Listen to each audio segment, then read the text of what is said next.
by broadcast stations in Akwa Ibom State to engage the gubernatorial candidate of the People's Democratic Party, the standard bearer for Saturday, 11th March governorship election coming up in Nigeria. To start, we want to recognize a few persons who have come to join us this afternoon for this interaction. I start first with the brains behind this Parley, talking about heads of station, CEOs, and or MDs of radio and television stations in Akwa Ibom State. The chairman of the forum is Pastor Anetukbe. He's the DG of AKBC. Pastor Anetukbe, PhD. Ms. Eddie Ekpenyong is the general manager of Comfort 95.1 FM. Please let's celebrate him. We also have Mr. Nobon Samilakban, GM Inspiration FM. Mrs. Alice Ugbe, GM NTA Uyo. Comrade Comfort Umana is the MD Redemption FM Abak. Janice Cobham is the head of station Spectrum TV. And we also have Francis Edet, head of station Planet FM. Favor Kayode is the head of station The Mix 88.7 FM. Sixto Storm represents the MD of Premium 89.9 FM.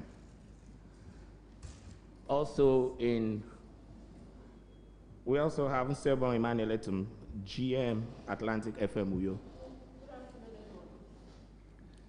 Some top management officers of these stations have also joined us. Okwe Ekpenyong is the manager News NTA Uyo.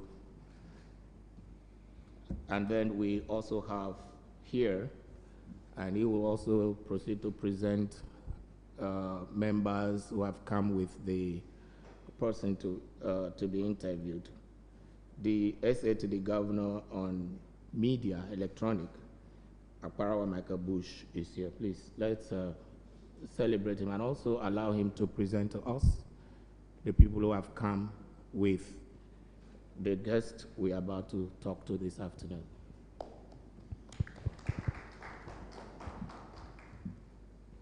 you, James. I'll start, of course, with the main man, the man at whose instance we all gather. A fantastic gentleman, an apostle of God, and someone who does not have an ambition to be governor of Akwa Ibom State. He has simply what we call a calling.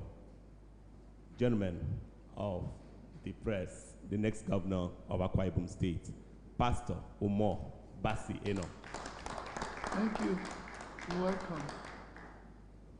To his immediate right is the gentleman whose calling it is to make sure that this calling succeeds. Former ambassador of Nigeria to Russia, yes, Russia, Chief Assam, SAN. He's also sided by, so to speak, by a distinguished grandson, my elder brother, my leader, the executive chairman at Akwa Ibom, Prince Godwin Tugude, PhD. Remember, representing 18 Nsurubium Federal Constituency, fantastic gentleman, former Speaker of the Akwa Ibom State House of Assembly, continues to make us proud. It's especially nice to see him on that head table because he too ran for this office, but as soon as his elder brother came up, he went down, and it's very, very nice to see that he's always by his side. The Right Honorable Barrister Onofiok Duke. The Honorable Commissioner, Culture and Tourism, the Right Honorable Oman Essen is here. You can also see him. Please put your hands together for him. And I think, for me, Oh, I need to introduce. Yeah. All right. I'm trying to pick up the name. My former president. Yes, I know. I didn't see him. He too ran for this office. It's also very nice to see him. He comes from Ibisikwa, Sultan, where my mother comes from. It's very nice to see him. And that is Ide Owodion. Please put your hands together for him. Very nice to see you. Very nice to see you. So I guess with that, the stage is set. ID James, back to you. Okay, thank you very much. Gentlemen of the press, Pastor Umo Bassey Eno is here, and we know why we gathered this afternoon. It is to not rip him off, but just to make sure that we talk to him and ask him certain questions regarding what he intends to do if he becomes the governor of Akwa Ibom State. But to set the tone for this interview, we would like to invite the DG of the Umo Eno Akone Campaign Organization or Council, His Excellency Chief Ambassador Asam Assam, SAN, to please set the tone for us.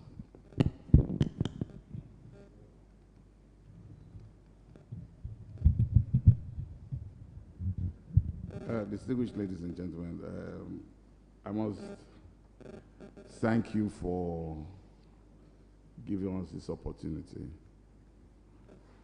As the Director General of the campaign, I do not take this for granted, because this is a very hot hour for broadcasting and journalism generally.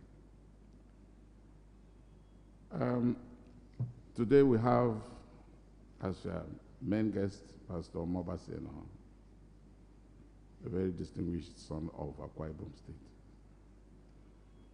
a gentleman who has devoted his entire life to service. His business is in the service industry, the hospitality business. His passion is in his service to humanity as a servant of God. And he's now decided to devote the next couple of years for the service of his state in office as governor. I am driving this process because I believe in him. I have devoted the past 1 year and 3 months entirely to this struggle because I believe that I have found a man who will set the tone, not just for my children, but for my grandchildren, to have a secure state. A state that has a standard for the next generation. A state that has prospects for growth in agriculture, in industries, in the hospitality business, in education. A state that can lead in a lot of ways if Pastor Umo Bassey Eno runs it. This state will be safe in his hands. His shoulders have, in recent times, been very much broadened and hardened by all the invectives that have been poured on him, that strengthened him, given him a greater sense of himself. This man, believe me, was made for this office at this time.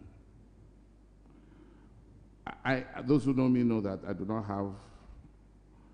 I am not one of those characters who sycophant. If I don't believe in anything, I don't believe in it. But believe me, I believe in this gentleman.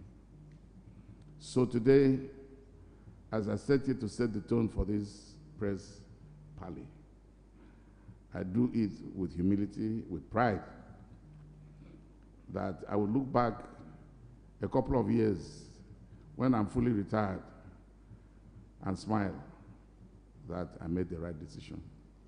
And today I want to also call on all the peoples of Akwa Ibom State, in spite of your religious, political, tribal persuasions, to look at what we need to have, a state that we can always call our own.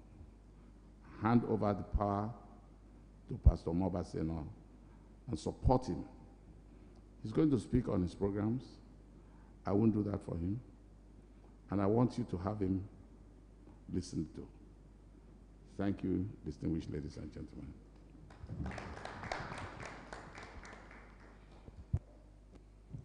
Thank you very much, Your Excellency, the DG of the Campaign Council.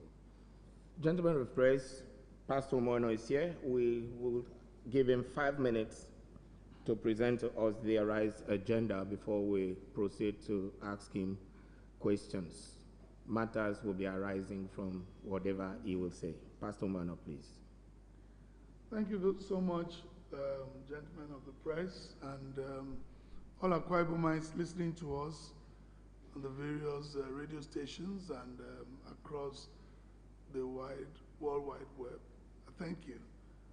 For me, it's a privilege to sit here this afternoon.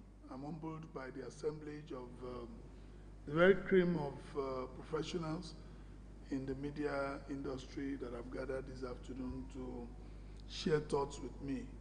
And again, I'd like to thank everyone that have helped us to get to where we are so far.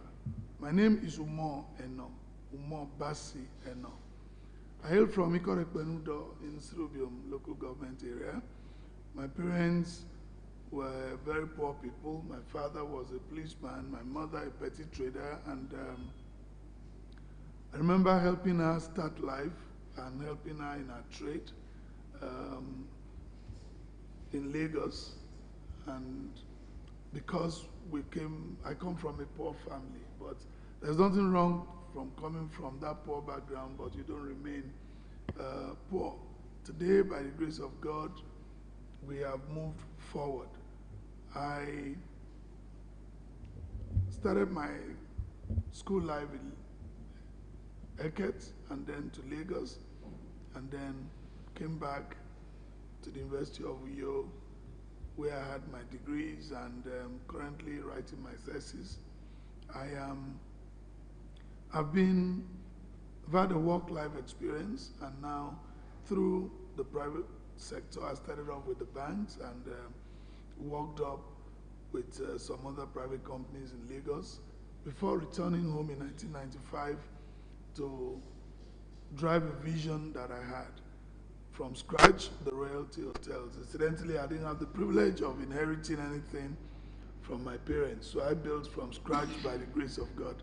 You know, sometimes when you inherit, that's a platform higher, but God has brought us this far. I'm into the race for governorship by the grace of God to fill the gaps. That's why our tag is connecting the dots, furthering peace and prosperity of the Akwa Ibom people. Each and every government that have come to Akwa Ibom and have moved the state upward. It has always been forward, forward, forward. And each one lays a platform for the other. And so the state has continuously improved. Under the Governor Dom Emmanuel's administration, we have witnessed from a lot of growth. And I can tell you as the interview starts, I'm sure this is just a summary. This government has opened the gateways of Akwa Ibom in the area of land, air, and sea. And all of you are living here, you can see. Even though some people feel that there are no roads in Akwa Ibom, that is the least anyone will say of this government. But I don't know how they get home when they fly in. And so when you find a leader who is very inconsistent in the things they say, and you as journalists could find that out, that one time you say one thing because you want to curry favor, the next time you say another thing, then you know that we have inconsistency in leadership. And so that's your work. I'm sure you can compare notes and see what they said before. So assuming it was that bad, so basically we want to fill the gaps. There are things that these governments have done and have raised the bar, for which every Akwa Ibom son and daughter should be proud of. We can talk of connecting us to the rest of the world. Ibom Air is a masterpiece. Everybody around the world praises it. A government to own Ibom Air, to manage Ibom Air, and it's still flying in the sky. I am ever so proud, you know. And I don't know how you feel when you sit at those airports and they announce Ibom Air going to Uyo, Abuja, Port Harcourt. I don't know how you feel as an Akwa Ibom person. And then you see all the developments that have been done. But there's still more work to be done. And then that's where we come in. We believe we have a blueprint that will help connect what is happening here, particularly to the rural areas. I am focused on the rural development. It is a key thing because we want to build back the middle class. We do not have the middle class anymore in our country, and I believe that the programs we have to offer will rebuild the middle class and then stop the rural-urban migration as we are going to take development to the people. And that's one of the tag of PDP, power to the people. We want to really see the people enjoy the dividends of democracy. And we're doing this. I have 18 focal sectors that we'll be concentrating on. But all of those 18 is fused into 5 vehicles, which we call the Arise Agenda. And as we begin to discuss, I hope we'll have time to be able to break down to the Akwa Ibom people what these are. These are plans that we have timelines, we have goals, and we are going to monitor.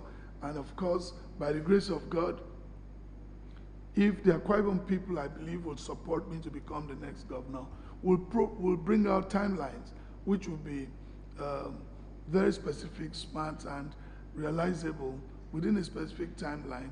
And from time to time, we'll bring in even the press, the media, to be part of the team to evaluate what we want to do from day one. I'd like to welcome everyone to this program, and I thank you for the privilege to talk to the Akwa Ibom people. Good afternoon. Okay, thank you very much.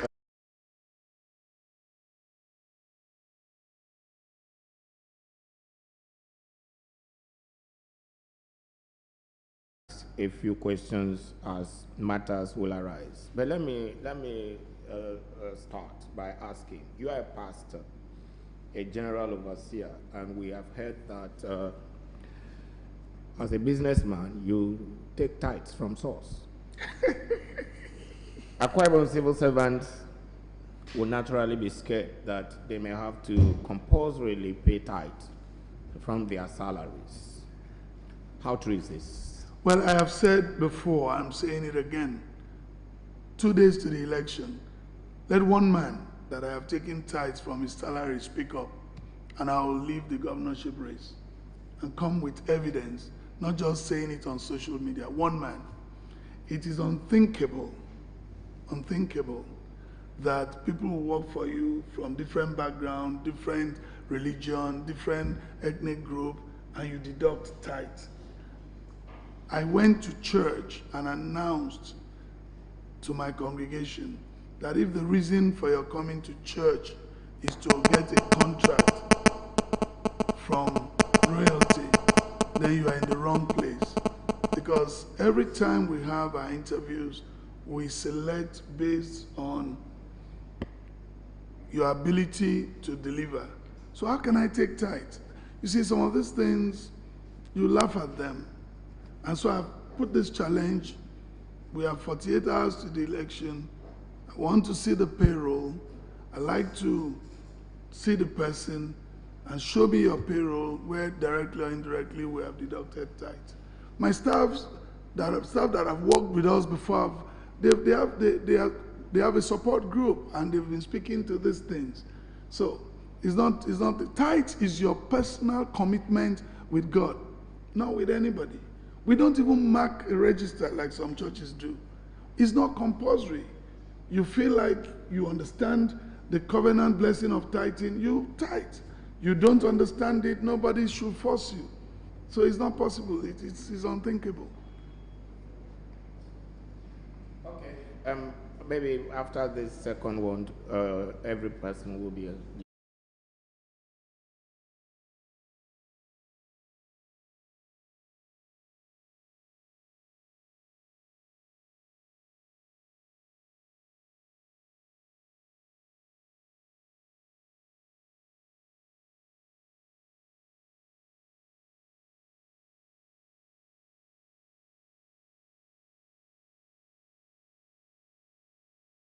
in those days.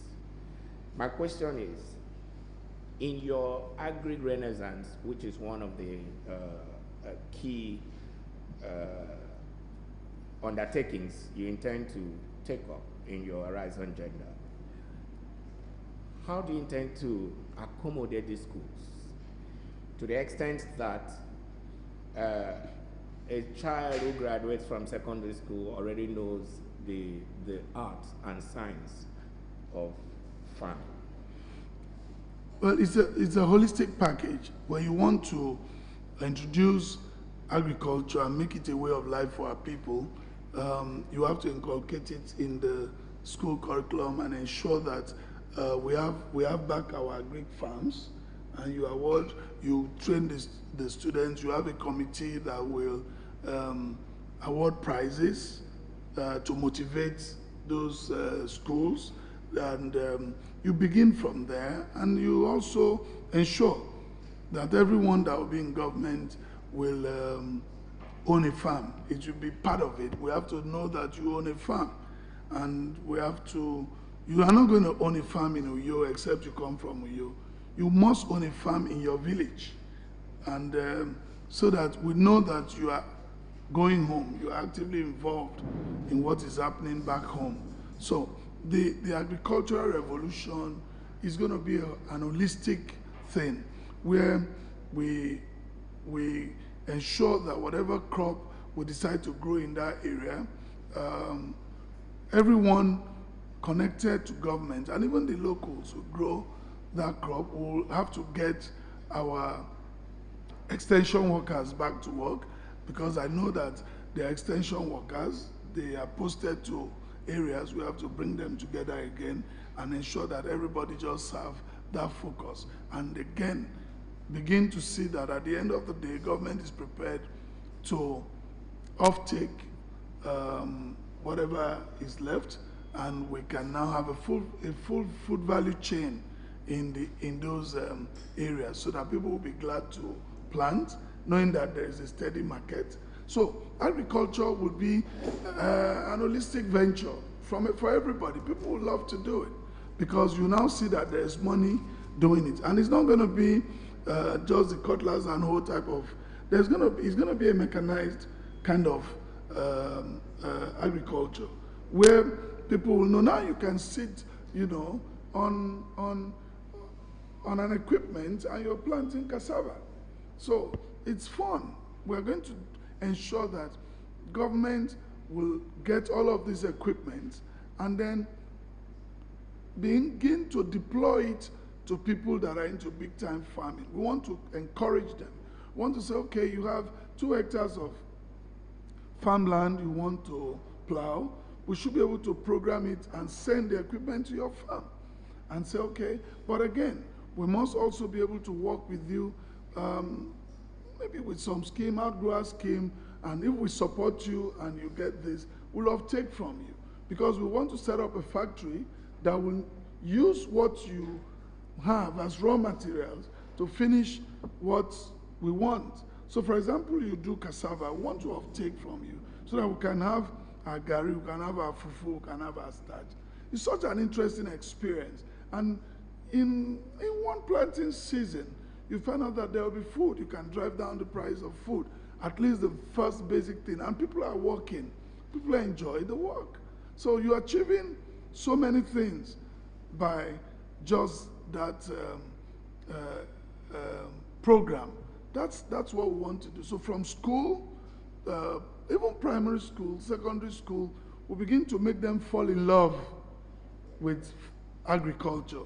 The whole idea is how you teach these students, and then they fall in love with it. Naturally, they'll be able to tell you, don't do this, and some of them may even have their farms at home.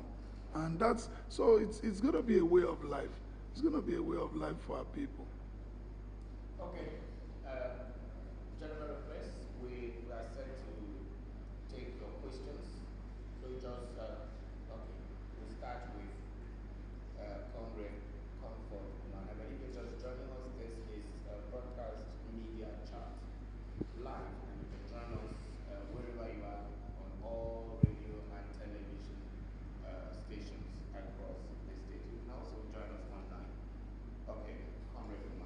Good day, sir. You always say that you will continue from where this administration will stop. There are good and the bad ones. Which one are the bad ones that you may not want to take? That's number one. Number two, rural development. What are the things you will specifically do in the rural developments to enhance life in the rural areas? 3, gratuity and pension. Will you pay or you will continue to owe?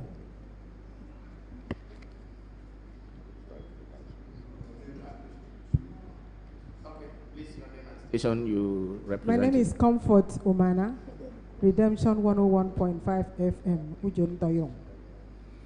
Okay. Let's take the second, maybe 3 questions. Then Can you let me just so that it doesn't? You want to go? You want to go ahead? Okay. Please take your next question. My name is Uko Wekpayong. I work with the Nigerian Television Authority, NTA, here in Uyo. Pastor, I would like for you to please tell us, in very concrete terms, how do you impress and convince your electorate that you're the best man for the job to occupy the Hilltop Mansion? Because the contenders have very promising CVs, very promising manifestos. How do you get them to get convinced that 11th of March, they will vote for you? Number 2, there's been loads of disagreements, anguish from the people of Oron Nation. They say there's been a lot of division in the past with the outgoing government, and they say there have been issues about facilities in their areas, facilities in terms of the deep sea port, road network. They've been cheated, and for the last number of 9 years from running, promises made by the government hasn't come to fulfillment in their areas. Now there have been concerns, and they feel from fillers we got that they've been marginalized. How do you hope to change this narrative? How do you hope to bring about the change the people need? Again, there's been reports about out-of-school children, and Akwa Ibom, at some point in this history, from the reports from the National Bureau of Statistics, is that Akwa Ibom ranked the highest in the southern states of out-of-school children at the primary school level. How do you intend to do this? I mean, last year's report, October 2020, to be precise, UNESCO came up with a report that there were 20 million children, out-of-school children in Nigeria.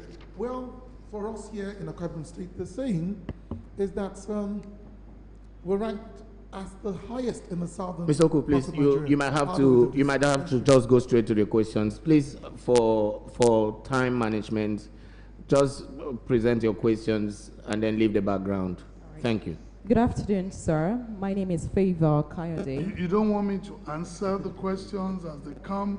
Because once it's loaded... Okay, please, let's just pause. Let's just pause and allow him take on the ones. It's a fresh Parley, I'm sure. So yes, go ahead. Let me have the opportunity to also respond to a few of them. Then we go on. Maybe if I respond well, you may not have to repeat, so that's what I think. I'm here, I'm open, So, thank you, madam. The bad issues, the weakness of this government, no one is perfect. No one. So I'm not going to sit here and claim perfection. Saints are not made on earth. In the Catholic Church, I hear that saints are made many, many, many years after you are gone. So, but we must, I am one person that learned to major on surpluses, on strength, and not on minuses. So I'm not going to say, one of the only things I see about this government that is weak is that the people that have had to benefit from this government don't speak out for the government. And if I'm given the privilege by the Akwa Ibom people, that would change. There are many, this government has done a lot. They've done empowerment and they've done all of that. And the same people, because people don't know, this governor is not a governor that, you know, like so much publicity, so nobody talks about it. But I studied political science, and publicity is part of governance. You must let the people know. So, and the good things, there are good things that have been done, and we can name them. But since I'm not a spokesperson for this government, I will not dwell. I'm telling you what we will do, building on what this government has done already. Governor, you can't govern in a vacuum. And of course, when you take over governance, you inherit everything. Where we see that there were weaknesses, we'll try and strengthen those areas. And where we see that they've done well, we build on it to the benefit of the Akwa Ibom people. That's one of the things. And in the rural development, we're looking, you see, that is where we want to be big. I've identified that we have infrastructures. In the infrastructure is all over the state, and we can name them. But we need to connect it to the rural people. We need to, if we've built a road, like all of the roads that are being opened, the rural people must be able to have economic benefit of that road. How do we ensure that that road benefits them? What have we put in place? So we want to look at how we can sustain and improve on the quality of life of the rural people. That is why all of our developments will be happening there. We want to build roads, we want to build markets, we want to give them hospitals, you know, cottage hospitals, actually. You know, in my plan, the health plan, we want to be able to ensure that at least in every ward, there should be a functional cottage hospital. We want to restore ambulance services. A pregnant woman wants to deliver at 12 midnight and is in my remote village of Ikorekpenudo. That woman cannot get to the general hospital in Eket. And so we want to be able to have ambulances positioned somewhere, and it's not rocket science. In this day of technology, you can always call the control, and someone should supervise the control and make sure that those ambulances are there and can deliver on emergency. We want to be sure that there's water in every community. There are simple ways of doing that. Solar panels, you do that and let at least connect villages so that they can have basic drinking water. You want to do massive skill acquisition training for our rural people so that in every community they can have what basic needs, basically, basic needs. There's even nothing wrong in some communities. You set up a little mall for them so that, you know, these are the things, and they are not rocket science. It takes you planning to ensure that you do it. And then the question about how do I want to impress and convince the electorate that I'm the best. The truth is, I'm engaging the electorate. See, I'm not going to sit here and everybody that have come this far in this race, I believe, have what it takes to run the state. But again, you want to look at what direction, look at our antecedents. The best way, it's up to the electorate to make their choice. We're doing the best we can to tell them, by the grace of God, we'll represent that dream you want. We'll be able to interpret it. But that's why there's an election. That's why the people must decide. But the people will also know that they will live with the consequences of the choice they make on the 11th of March. You know our antecedents. We are not just, we didn't just spring up, you know. For me, I've lived in Akwa Ibom since 1995. I've been here. Like I've said, I returned from Lagos. When I was, my boss, the last woman I worked with, the group executive vice chairman of Norman Holdings, has been with me on the campaign trail. So I resigned and said, I saw an opportunity to create employment in Akwa Ibom, to do business in Akwa Ibom. And when people were going to Abuja and Port Harcourt, I returned back home. In the dark days of the military, I'd always had Akwa Ibom in mind and started my business just to engage our people. We have grown the business. I'm not telling fallacy. This is not happening in the moon or in the skies. I'm not declaring profits that we can't see with your tax returns. My tax returns are available. We can check what we've been paying. When someone comes on and say, I have done business and I moved the business to 800 and something million dollars, billion dollars, I like to see your tax return. I like to see it. You see, we shouldn't just throw figures at Akwa Ibom people and talk to them as if they are our servants. This mentality must change. I've been in the service industry all of my life. I serve. I'm a pastor, I serve. I run the hospitality, I'm in the hospitality business, I serve. So the Akwa Ibom people will have to choose between a servant leader and someone who wouldn't care, or someone who feels it's my turn. When a man takes a mentality of it's your turn, the person is not going to serve you because he sees it as of right. But we're coming to the electorate and saying to them, look at our antecedent. Look at a man who came here, who had the option of staying back in Lagos or going to Abuja, but he returned back home in 1995, and he has built a business that have put Akwa Ibom people to work. He has worked with multinational company. Royalty Hotels was the first indigenous company that took over a job from a multinational and, ran it for 12 years and employed Akwa Ibomites and ensured that at a stage in this state, we had provided job for 2,000 direct employees.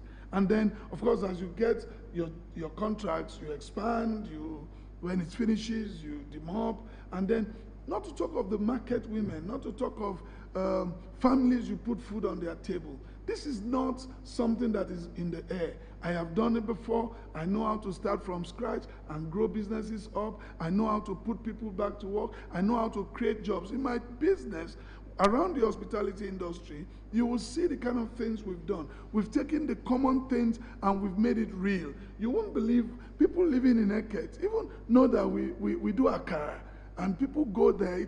And we did it. It was the best.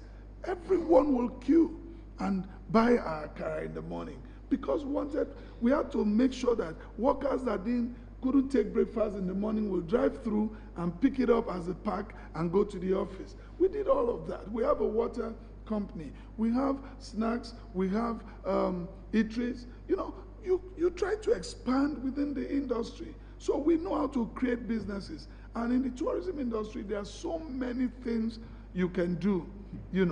Like I said, in one of our programs, Ibom Air is a blessing.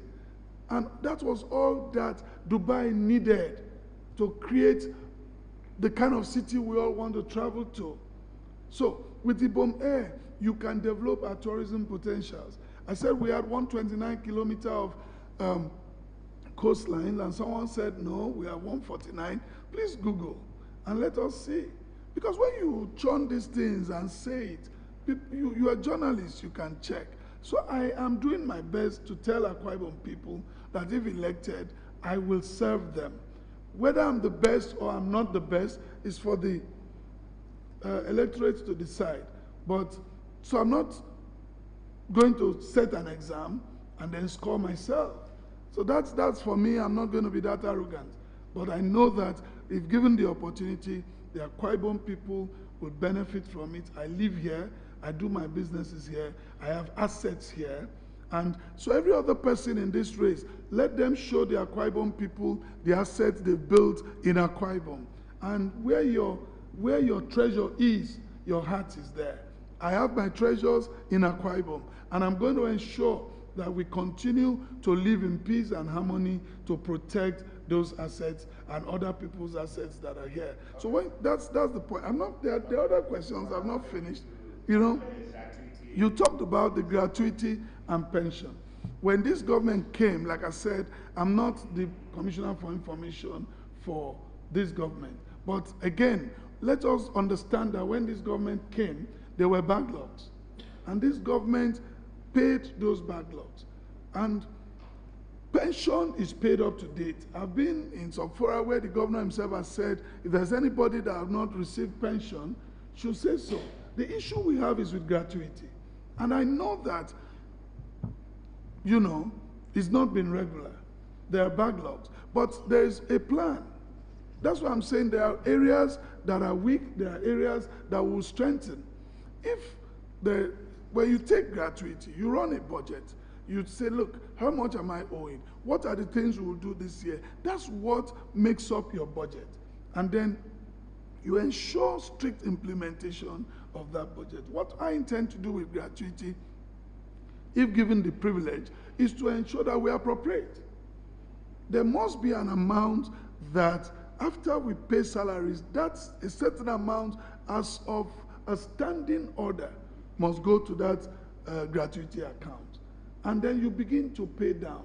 You ensure that, okay, you put the amount and begin to pay, and the debt keeps going down. I'm a businessman, and I tell you, I have had times where I've gone to the bank and I've been financed by the bank, and I don't think any bank in this state or in this country can say we're owing or we're not servicing our debt. So it's part of the debt you owe, and so there's always a debt servicing plan. The government must have the will to implement that debt services plan. So for everybody that is being owed gratuity, by the time I do the first month in office, from the second month, you will see a plan that will take care of gratuity every month. And once you begin to put that in your plan and appropriate it and ensure that the budget office and people who monitor it do their work, then budget gratuities will be paid. Whatever debt government owes, so long as we have inflow, we can appropriate for those debts, and it will be paid. You've talked about the people in Oron complaining. I know that every part of Akwa Ibom is complaining. Man is never satisfied. We want more, and that's what people should, they expect from their government. But again, during my campaign, I went around all of these areas. Some of these, in our nation, there were local governments that had never seen a road until this government came in. And they say so by themselves. The roads are opening up. The Akwa Ibom deep sea port, you know that this government got a license for it. There are issues around it because of name change or no name change, position or no location. This is something we will resolve. We must sit down and resolve it. The truth is that I have been part of the system, so I have a clear understanding of what the issues are. So we sit down with the Oron people. But one thing I want to assure our brothers from Oron Nation is that the seaport will be pursued to a logical conclusion to the benefit of Akwa Ibomites, and it will be located in Oron Nation. That's the commitment I can give. The details is what we'll sit down. The people telling you in 2 months the seaport will run, tell them to show you how. Do they even understand the issues we're dealing with? So you cannot, until you sit behind a desk, you cannot speak authoritatively about what that office will be. Obama said so. He said because until you sit behind the desk as the president of the United States, it will be very difficult for you to say what you will do, what you will not do, because you don't have the details. Yes, you know what you want to do, but how you will do it, you need to get the briefing first and then begin to see. So the promise I make to Akwa Ibomites and our brothers and sisters from our nation is that the deep sea port will be located on the Oron Nation soil, and we will resolve whatever problem that there is. And then we'll start work again. Our partners will return, and we'll look for more partners. A lot of things by this government have been earmarked around the Oron Nation. You know that. And the logistics of hub and all of the things that have been proposed to happen there. So that's the issue. In terms of marginalization, I am not sure they will say they are marginalized. I sit here, this is an Oron man, the commissioner for tourism. We have a commissioner for transport. We have 4 people at strategic board. We know the development that has happened in our nation. Like I said at the beginning, by the grace of God, I am governor. Everything I do will get a briefing. So, and I'll run every month in each, at least we'll take on 1 federal constituency. 3 months after I resume, by God's grace, we'll take on this kind of briefing, a town hall for every federal constituency. And we will go there with what we have done, what we are doing, so the people will know. So I'm not sure they are being marginalized. And in any case, after 30 years, I have an oral woman as my running mate. I'm not sure that's marginalization. She both is from the Oro Nation and she's a woman. So the women are even getting more than they had bargained for. The Beijing conference said 35%. As a woman, with a woman as a deputy governor, it's increased to 50%. So it's 50-50, you know. Out of school children, I don't have the statistics. And I've always said we need to strengthen our Department of Statistics so that we can always have them do what their work and can give us the basis of all of these things. So I'm not going to argue about statistics because we need to strengthen that department, that directorate, and have either a DG or a permanent secretary or whatever name. I don't know the nomenclature. So again, please excuse me that, but we'll have a head that will always bring out figures and layers with all of these agencies, because we'll need that to discuss with multilateral agencies. We'll need that as we go to talk with donor agencies. We'll need our statistics verified, you know, so we'll do that. But the truth about children is that we are going to rejig our curriculum for children. We're going for our children, we're going to make them comfortable. I will continue with the free and compulsory education. We are going to give them basic books.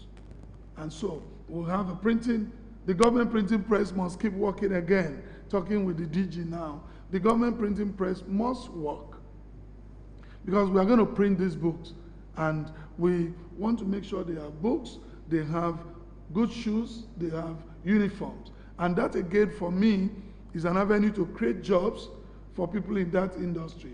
Because if I open up a fashion village and put people there, all of the fashion people, you have your shops, and I'm going to bring in machines, finishing machines, and put them inside there, since we're talking of full value chain. The problem with some of our people is they're finishing. So you put the shop around it and ensure that, okay, maybe you have 1,000 shops and they're all working there, and I want to sew uniforms.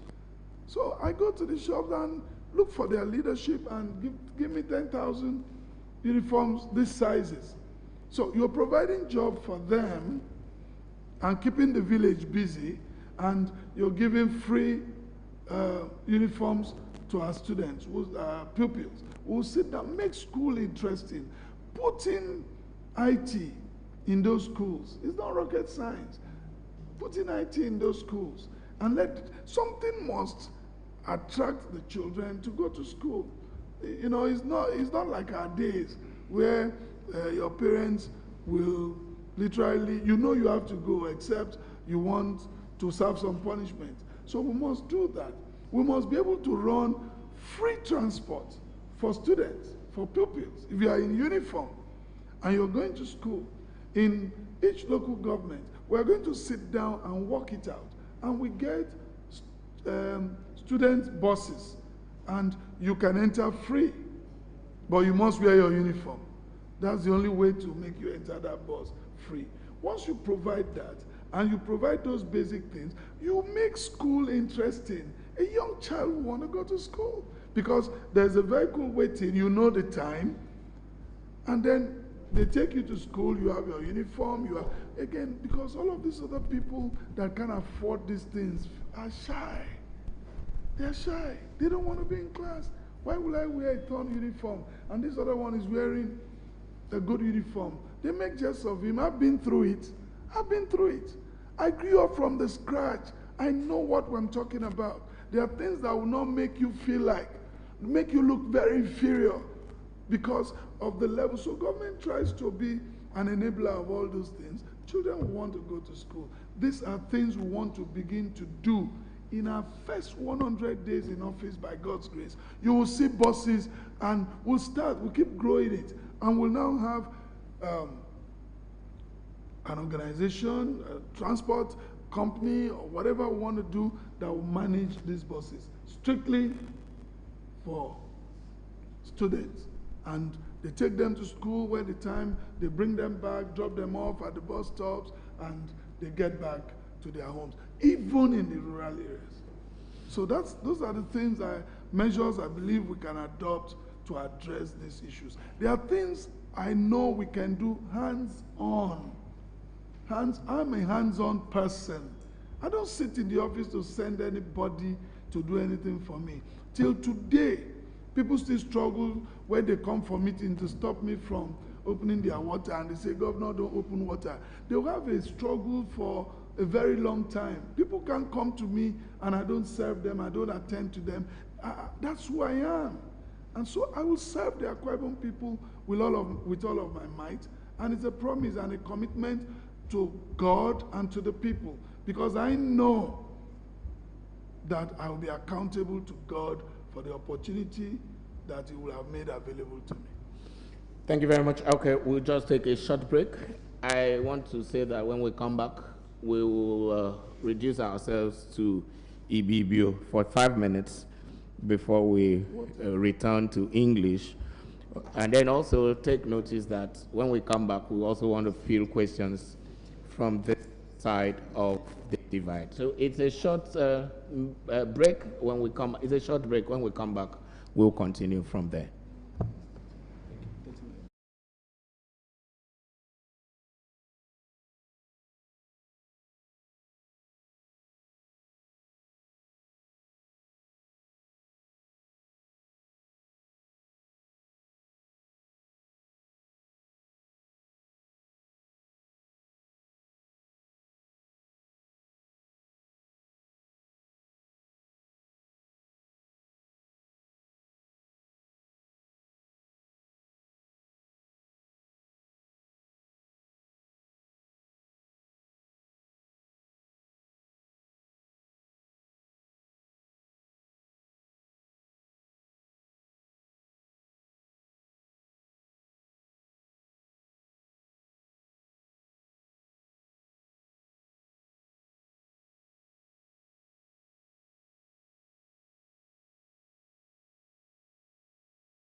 About 48 hours or less or more from now.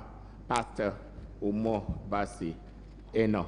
Okay, so we go back to questions, and we want to the side of the table, but we'll still go back. Please, is anyone there? Sixtus, please. Please be very concise.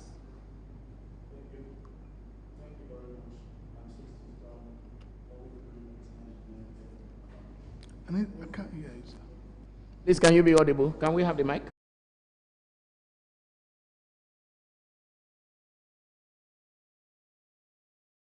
Go straight to the point. One, the Akwa Ibom State Youth Development Bill passed in March 2019 by the Barrister Onofiok Luke-led House of Assembly is still awaiting the signature of the State Chief Executive. So what's your thoughts on this bill, and will it see the light of the day should you become the governor of Akwa Ibom State? Secondly, every year, we have thousands of Akwa Ibom youths graduate from schools as well as the one-year compulsory service. Yet, we don't have jobs for these youths. What modalities will the government take to provide jobs, and how will the jobs created for these youths? 3, should you emerge the governor of the state, will you work with those who contested against you, or will it be a winner take it all? And finally, please, let's take, thank you. Next person, please. Still from this side. I've seen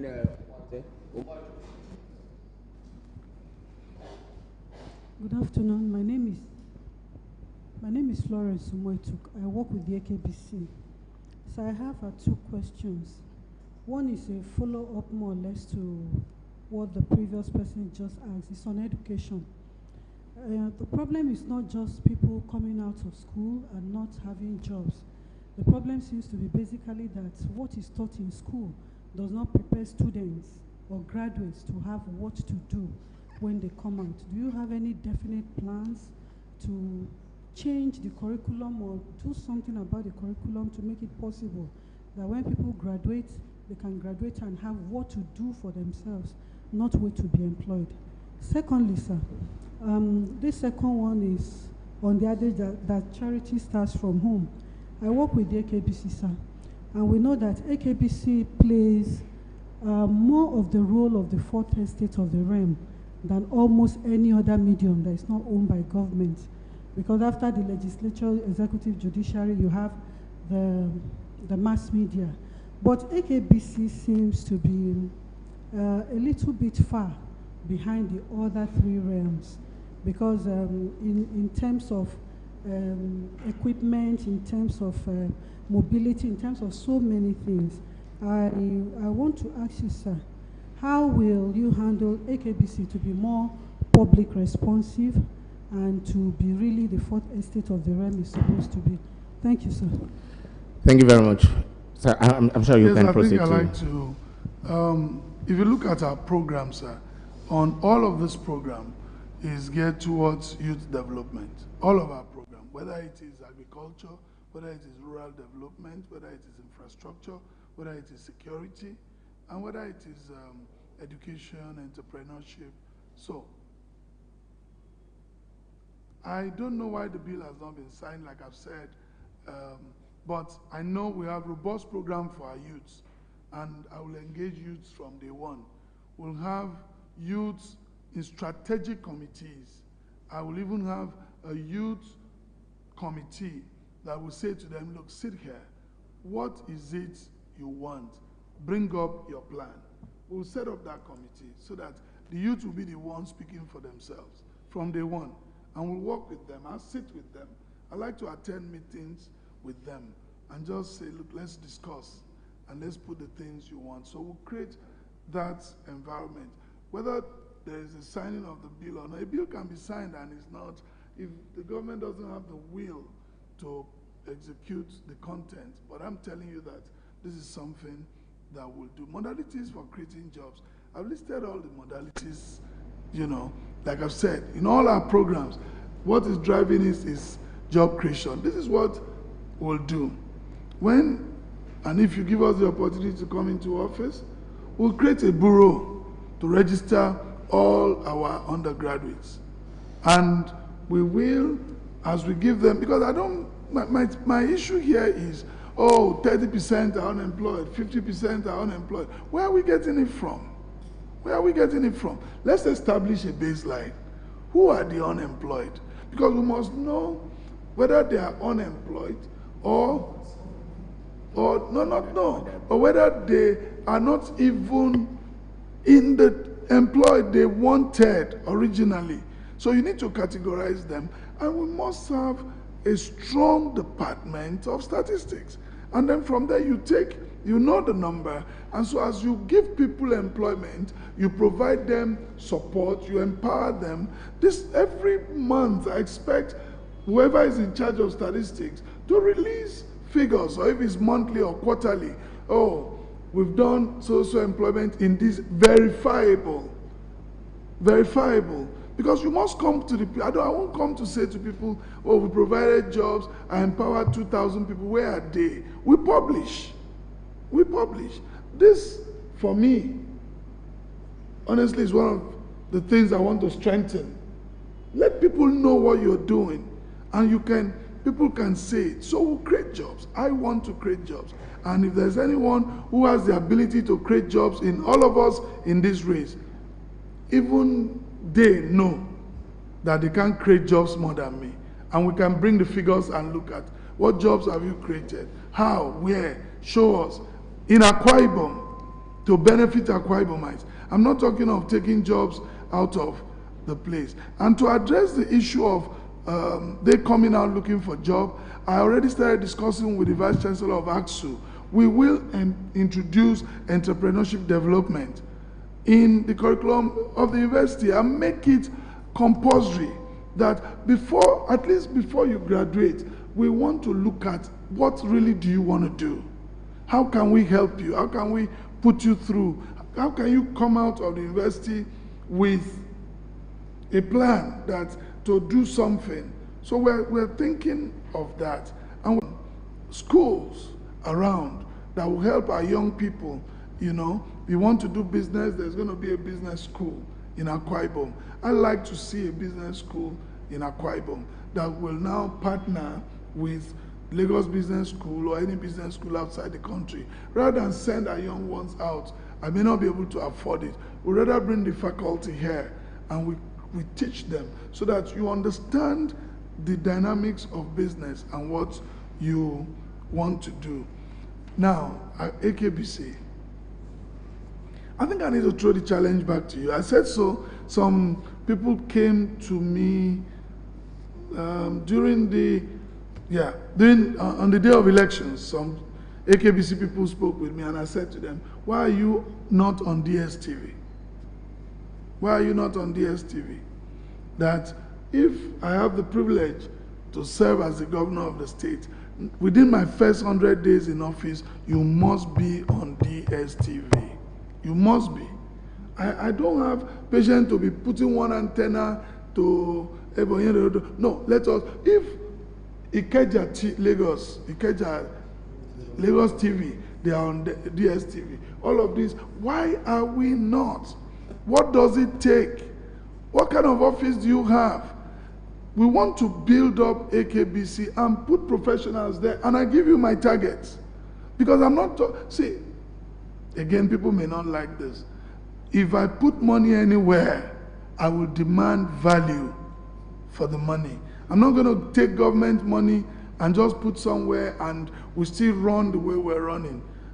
I am going to sit with you, you bring your plan, we get experts, we look at it from amongst you and say, what do we need to do? And we put money there. But after we put money there, we sign off, you will also sign for me what benefits and what we'll get. Why can't AKTV run like channels, for crying out loud? Where the channels get their money, if government puts money there, why can't we run it commercially and make money? So I believe I want to tune on DSTV and see what is happening in Akwa Ibom from whichever part of the world. And so it's not just about government willing, it's about the staff willing, and we are saying that, well, if I do this, you do this. If you can't do this, then you quit. We must be very hard on ourselves. The next phase we're going into is a phase where we're, let me put it in pidgin, talk and do. There's nothing about all this. So if you come to me with a memo, I've said, so your memo must address three things. The objective, and show me the number of work it will create, the benefits to the people of the state, and the timeline. And then if you show me that, we capture it into our system, I'm going to have someone who sits on it to monitor all of my approvals. Or, well, I think I shouldn't scare people, but you will, every approval I give you is in the system. And the things we want to achieve, as you come back, will follow through the approval. And I will know, 2 weeks ago, I gave you X amount. You were to do 1, 2, 3, 4. So whoever is sitting in that, on that project monitoring will not be sitting in the house. You will monitor the projects, you report to the system, and they will put it and say, we were able to do this. So if I'm releasing at the end of the month, how much did I sign out? X amount. What did we do? What are the benefits? This is just, that's how I run my business. That's why we've had results. I've not had allocation from government. I've not had support from government. I borrow money and run my business. So I go after the details to be able to pay back. That's the kind of person you are going to have as a governor who runs, who goes for details, who sticks for, the devil is in the details. And we're going to run politics, make politics good, take care of our elderly, take care of our politicians, make them happy, but we will also, in the same token, have people dedicated to the work and then ensure that we deliver results to the Akwa Ibom people. Okay, thank you very much, Pastor Umo Bassey Eno. We want to, don't worry, we'll take all the questions. I also think that we should be asking questions in our local language so that people in town who are eagerly listening to us will also have something to say. Madam, okay, please. And so one of Atlantic.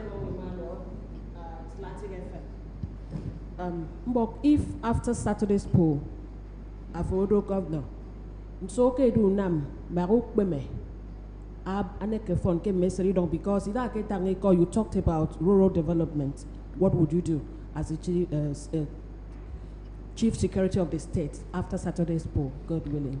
Okay, so please, as an addendum to that, there has been incursions into some of our villages by herders.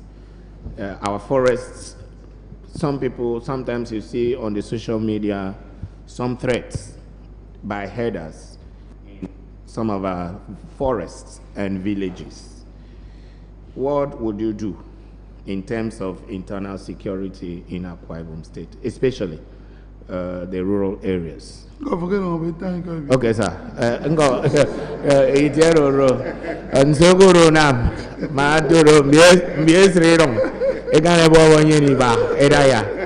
I not try. Okay, sir. Voice also. Akwa Mpodo, okay, and I come oversee. Iban Governor Dom Emmanuel. Afraid wo even me Josisu anye. Eri on boge me mo gisi ba ga stay me before. Ege je no I prayed from outside. Oro Emmanuel ri na me ba afraid wo yan ri don. So ye okay wo ge fiong mo ge mbat. Even if fiong wo Emmanuel. And I come on ye for Uri I been a wugori su you ben. Areben a funye, Gediaka won't fin, Adeben a royal mobile. Even Roy Emmanuel mean monkey because you me back as redon. Idaya, infra security can make it 100%. Even America, I wouldn't say CNN frame. Ayoti Kumayako K, Etobo somewhere. And, but saying it, Africa came a plan. Plan at all. Me afraid when you don't in ye we can see Akwa Ibom about 3,530 villages. Member on Parawa model. Me chairman he don't model. Me day don't model. You don't know on Parawa. So saying it be nam ke security. Ado di inam me mbe on Parawa president he don't kid Parawa he don't. Chairman Idong, Obeon Idong, I'm one young boy go to security committee. And a form, yes, some other government, a young Ebanga, it became beyond me, a kama security on me. A been more introduced in a mudo about Siba, so that in front of Queba, mudo about I'm more coming, it young so more. And I dear me. Ntonto, moto. Ido buka be makara ya ken moto do I don't have police. I don't moto ke kiro we fara war go. Go dem ntok moto do any mobility. Mbo isan. So don't go with the pay. It's over enormo. Ammo e di on bo ke government di on iba memo. Ibe don't agree word you know kisri do do. Even esen ke the committee. Ebe ke you know bono fien. Etie no you know mbo ya akama ifrejini tibibio. Esre yebo the government bono fien eti. Ebo ya fo pe mi ro mi. Uzen bo gbe no so ki ro am. Ke ru mom fien. Aworo ya no di on bo awo ibono mi endi on mi no. So ya to me don't say, "Go ya no do come bi o fen ebo mbo gi wa ki don you know." Ke me mbaku me. I mean, it's simple. So that's what we are talking about, rural development. You provide, make those people, an idle mind is the devil's workshop. Keep people busy, give them work, explain their responsibilities, evaluate their responsibilities. Say wodo, you know idea. I mean, maybe you don't feed them, you don't descend a war, no tea, no, I want to get to India. Away from I can know where you are, say a war out of it home. So that is where to start. We need to get to that grassroots, and then you take care of your internal security. Me mbio yen franco kutie miro ko yagdo ibno oron mbo ena ina mutom me mbio kamake mbo peme security agencies mem di toyiro nko eno ikpebe mo mbio si bi no ka training so that me ko yanyen me eno nye confidence. Once you see security to a large extent, I mean, you know about the barracks, made security to a large extent of psychological warfare. And that's why the book I've been back, and I told you, I make a police kid, go, a camera radio, walkie-talkie. It's why I'm so that I'm back with 2 minutes, I can call in, it's around. So we should be able to create such things around us. Akwa Ibom do idon abasema idon nyene tieti and pika ni idianu bo ofrewo mi ke binam idon mi enem mi on fe no to edi nje so ko mi so Okay, a little to the right and a little to the left. Please, Kayode, please.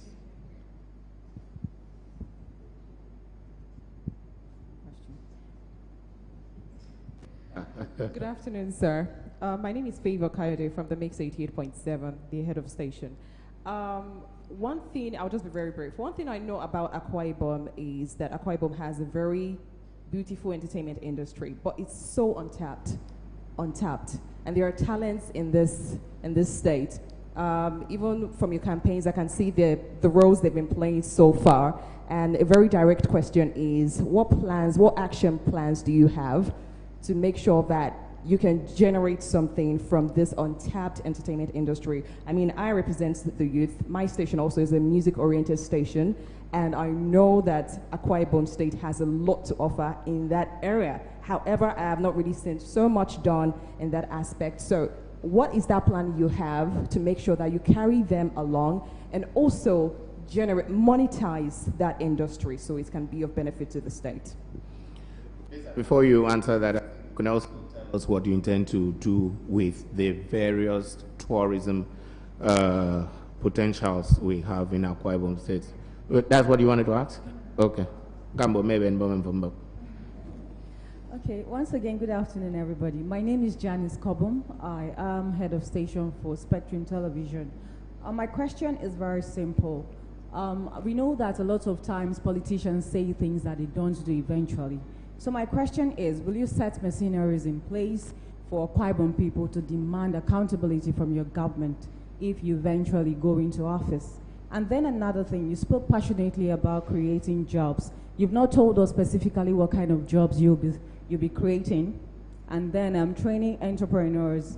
What are the industries that will accommodate these people when they are trained? So it's one thing to train them, it's yet another thing for you to create the industries that can accommodate them at the end of the day. Thank you. Okay, last one before we... Go ahead, Okay. please. All right. My name is Samuel Inobongakpan, General Manager, Inspiration FM.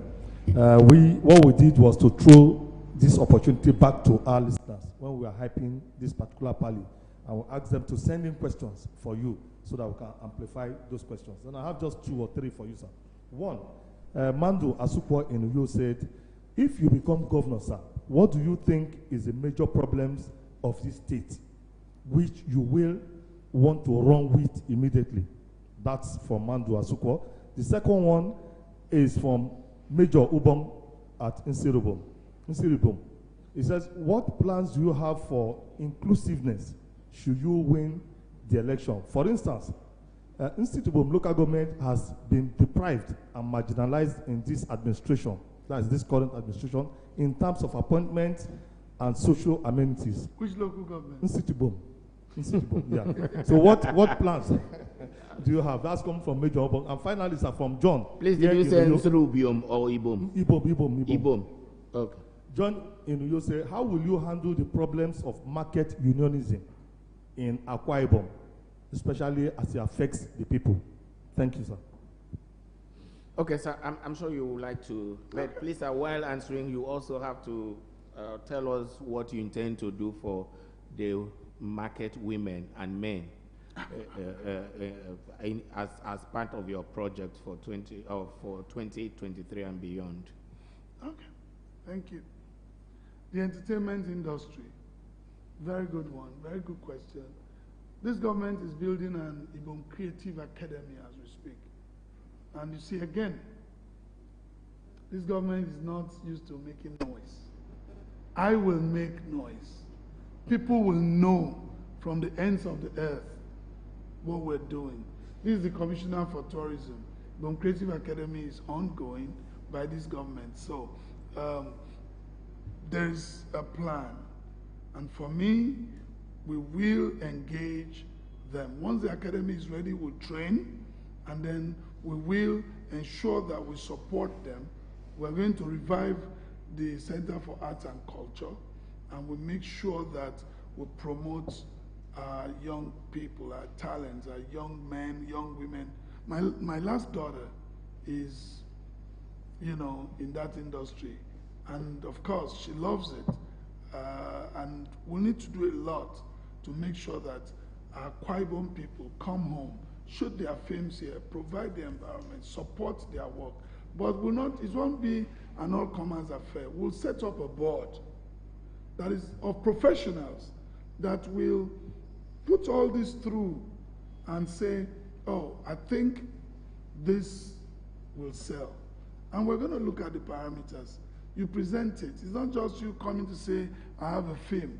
We'll pass it through, and it comes, and we can choose the ones we want to support, maybe every year. And then if you shoot films here, you see, the cast will be here. The hotels will be filled, location, and all of that. People who have young talents, singers, musicians, we're going to encourage them. They go to the academy, they train. We sample.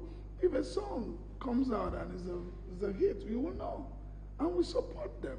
So for those in the creative industry, we'll work with them. I like to see, again, on our DSTV channel, I like to have an Akwa Ibom movie channel. The Igbos have it, the Yorubas have it, the Hausas have it. Why can't we have it? These are the challenges I'll be throwing back to you to help us get there. The work of government is to support and make sure it happens. The bulk of the job will still be done by our people. And I'd like to see the youths make that happen. There's a tourism master plan already. I can tell you there are 19 tourist sites in this state we have not tapped. We need to work on them. I will be big on tourism. That's my area. I'll be big on tourism. We can't have Ibom Air fly into Akwa Ibom, and we don't bring people. People can't come here there will be tourist companies that will develop. People will set it up with the Ministry of Culture and Tourism, and some private interests will market Akwa Ibom as a destination. You buy your tickets, book the hotels. We will go to each and every hotel and grade the hotel. As I was chairman Hotel and Tourism Board, I carried out the first hotel grading in this state. Ever since then, I'm not sure we have done the review. We'll grade the hotels because we want to say to people, when you come, these are the hotels we guarantee you will stay. Government will support those hotels and provide security so that our guests will set up tourist companies and work with them, make them have access to loans that they can buy tourist vehicles so that they know and will develop the site. As we speak today in this state, show me one leisure park. Where do you take your children to when they are on holidays? Then a child will now go, you take him to Port Harcourt or to Abuja. The child sees a merry-go-round. And I'll have a mommy and say, oh, mommy, what's this? Because the child didn't hear that opportunity before. No, for Akwa Ibom children, our children will have, I'll create not less than 3 leisure parks in this state, 1 in every senatorial district. And we are going to make sure that, because again, that's a money spinner. Somebody was asking me about oil. I'm a businessman, I'm not looking at oil. Oil is to develop infrastructures. You bring business, see, people will want to come do business here because I'll tell you the kind of businesses to do. Sitting right here, I can tell you right now, 200, I have it in my office, 250 businesses that Akwa Ibomites can do and make money. You have the park, government supports you. They put the park in place, get a good manager. To enter, you pay some stipend. For every game you play, you make money. At the end of the day, those 10 naira, 5 naira, 20 naira, with the volume of people that comes to the park, you know how much that is. So we are tourism. Then I want to partner with Ibom Air and say, you know what? Do me a flight from Lagos and Abuja, last flight, 6 p.m. After work. Bring people to Akwa Ibom. They are here Saturday, they are here Sunday. Do me a last flight out of Uyo to Lagos and Abuja. Take people back so they can go to work in the morning. When you read the memos of the Sheikh of Dubai, he said when they wanted to start to develop Dubai and they had the vision. So how will people get to this desert? That's how Emirates Airline was formed. And today we all rush to Dubai. Dubai woke up. Someone built it. Vision built it. And so we need to take advantage of Ibom Air that God has brought to us and expand. Look at the coastlines. Look at our beaches. Not developed. Who is managing them? Why can't we have a fish market in Oron? And then people go there, there's a restaurant for fisherman's soup where you see your fresh catch. And somebody will want to travel there. And as a governor, I'll just drive to those places, order downs and sit there. The fact that your governor has come to that place, that business value rises up like 50%. Because like, you just roll your shirt one day and I'm a proper Lagos boy. Let me tell you something. When I go to Lagos, I still go to Amala joint. I still sit there. And I look at that thing there, okay, roundabout, broccata, or put this one. You roll your shirt, you eat your thing and go away.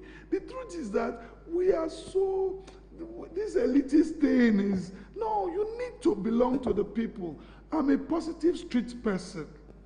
It's not, when you say street, let's don't begin to look at streets as negative. I'm a positive street person. I run tourism, I run hospitality. And so, all our young people, I tell you one thing. Every Friday, I will have what I call happy hour for the state. And it's simple. What do I want to do with happy hour? I want to create business for people that have facility. So we declare that, okay, you know what? Between 5 and 6, these are the bars that will open up. So we pick them randomly and we send someone there. Give us these drinks. As people come, if you were to sell for 200, please sell for 50 naira, because we've paid you. And we get Akwa Ibom to relax. Get Akwa Ibom to relax. You know, all work without play makes Jack a dull boy. We will mix play. I believe that if you work hard, you should rest well.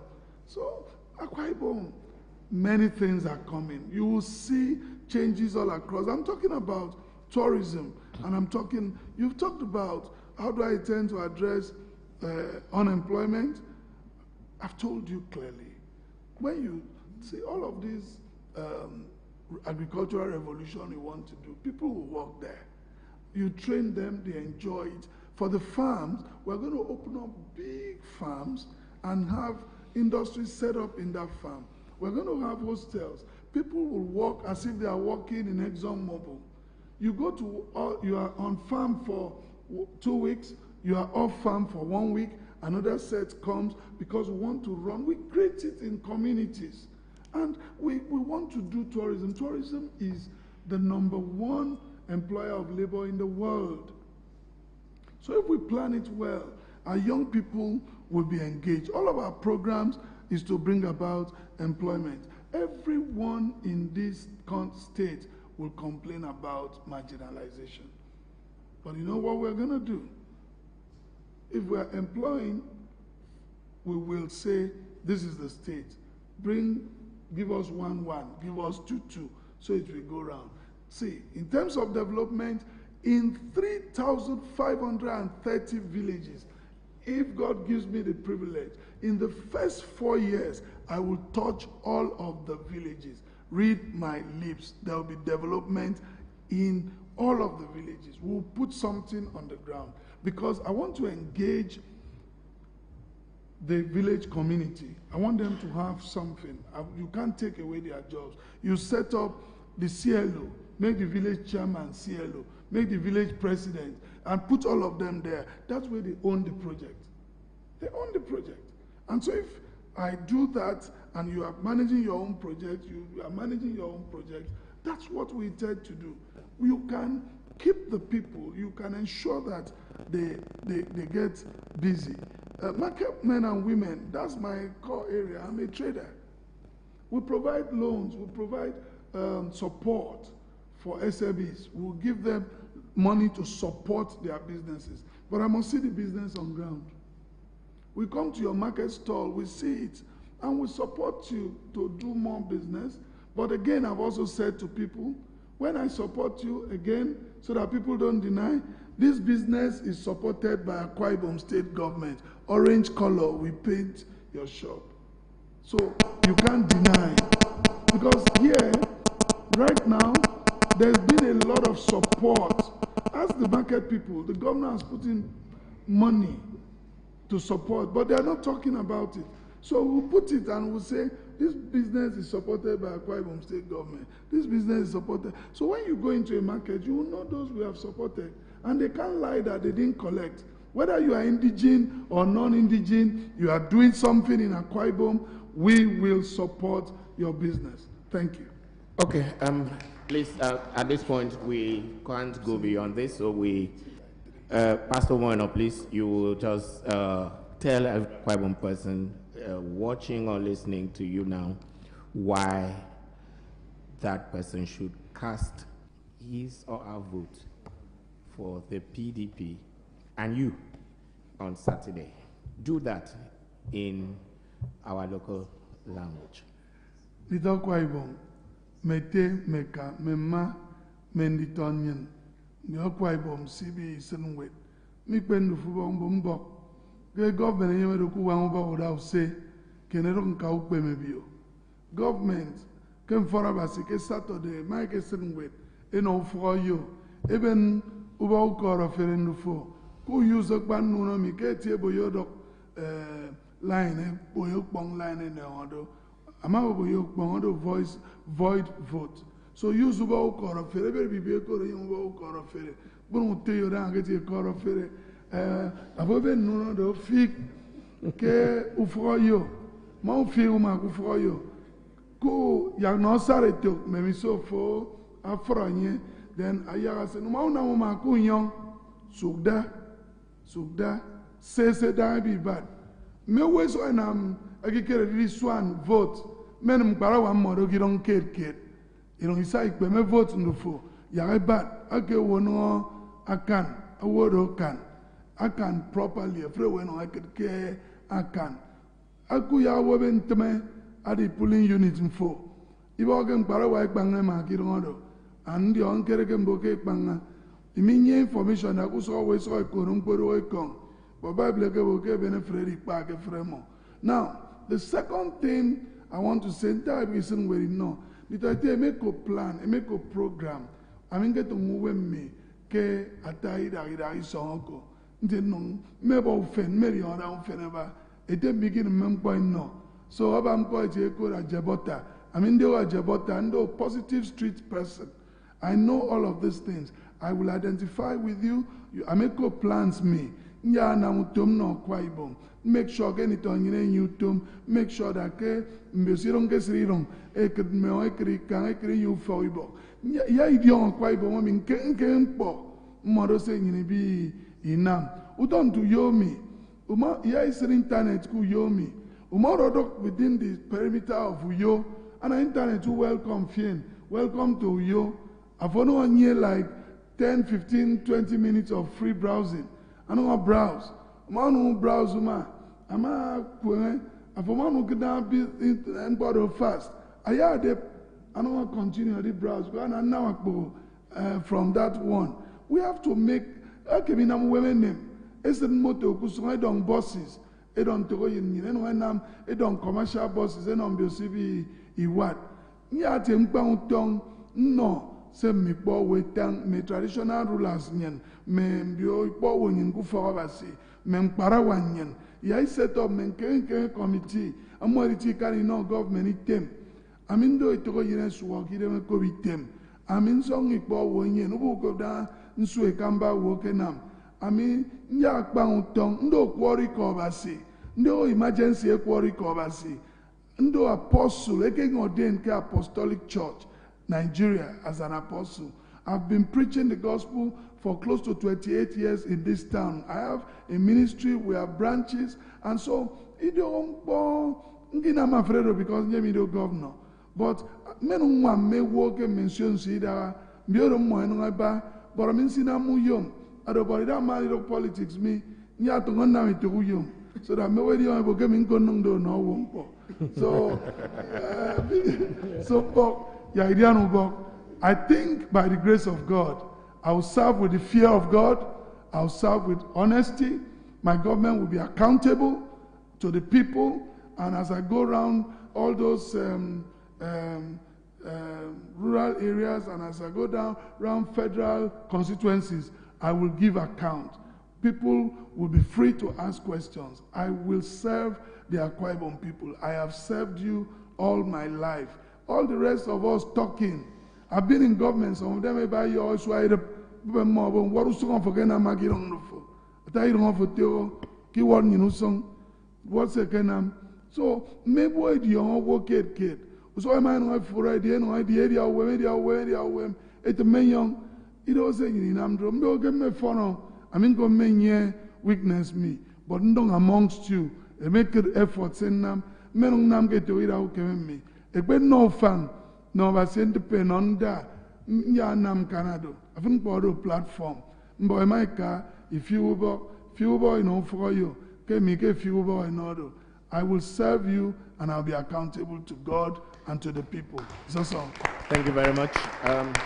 Just before we finally round off, please let's take a vote of thanks from the Deputy DG of the Campaign Council, Akbarawa, Dr. Godwin Ntugude, please. 1 minute, please. Indeed, it's a pleasure on behalf of the Campaign Council led by Ambassador, His Excellency Sam San. We are so delighted to have in the house a golden man that has a golden vision for Akwa Ibom State, who has revealed unto us his content value naturally, extempo, and I think to all right-thinking Akwa Ibomites and Akwa Ibomites, we can say indeed this is a natural person. This is somebody that has come at the right time for the right opportunity to turn Akwa Ibom State around.